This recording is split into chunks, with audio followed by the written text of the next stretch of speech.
എല്ലാവർക്കും നമ്മുടെ പുതിയ വീട്ടിലേക്ക് സ്വാഗതം. നമ്മുടെ ഇന്നത്തെ വീഡിയോ ടെക്സ്റ്റൈൽസ് മന്ത്രാലയത്തിന് കീഴിൽ ജോലി ചെയ്യാൻ പറ്റിയ അവസരത്തെ പറ്റിയാണ് പറയുന്നത്.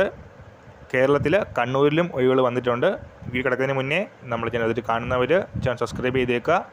അതുപോലെ തന്നെ വീഡിയോ ഇഷ്ടപ്പെട്ടിട്ടുണ്ടെങ്കിൽ വീഡിയോ ലൈക്ക് ചെയ്യുക, മാക്സിമം ഷെയറും കൂടെ ചെയ്തേക്കുക. അപ്പോൾ അപ്ലൈ ചെയ്യാനുള്ള അവസാന തീയതി വരുന്നത് മെയ് 31 തീയതിയാണ്. 3 വർഷത്തേക്കുള്ള കരാർ നിയമനമാണ് നടക്കാൻ പോകുന്നത്. സോ ഇതിൻ്റെ വെബ്സൈറ്റ് വരുന്നത് www.textilescommittee.nic.in. ഇതാണ് വെബ്സൈറ്റ് വരുന്നത്. ഈ ഒരു വെബ്സൈറ്റിൽ ഈ നോട്ടിഫിക്കേഷൻ നമുക്കിപ്പോൾ കാണാൻ സാധിക്കും. ടെക്സ്റ്റൈൽസ് കമ്മിറ്റിയിലേക്ക് പ്രൊജക്റ്റ് അസിസ്റ്റൻറ്റ് വേക്കൻസീസ് ആണ് വന്നിരിക്കുന്നത്. എക്സ്പീരിയൻസ് ചോദിച്ചിട്ടില്ല. ഇൻ്റർവ്യൂ ആണോ അതോ റിട്ടൺ ടെസ്റ്റ് ആണോ എന്നുള്ളത് പിന്നീട് ഡിസൈഡ് ചെയ്യുന്നതായിരിക്കും എന്നാണ് കൊടുത്തിരിക്കുന്നത്. ആഴ്ചയിൽ 6 ദിവസത്തെ ജോലിയാണ് വരുന്നത്. 8 കാഷ്വൽ ലീവിനും നമുക്ക് അർഹതയുണ്ട്. 3 വർഷത്തേക്കാണ് നിയമനങ്ങൾ വരുന്നത്. ആദ്യത്തെ വർഷം 26,000 രൂപയായിരിക്കും സാലറി ആയിട്ട് വരുന്നത്. പെർഫോമൻസിൻ്റെ ബേസിൽ 3% വർധന പിന്നീടുള്ള വർഷങ്ങളിൽ ലഭിക്കുന്നതായിരിക്കും. ടോട്ടൽ 40 ഒഴിവുണ്ട്. ഒരു റീജിയനിൽ മാത്രമേ നമുക്ക് അപ്ലൈ ചെയ്യാൻ പറ്റത്തുള്ളൂ.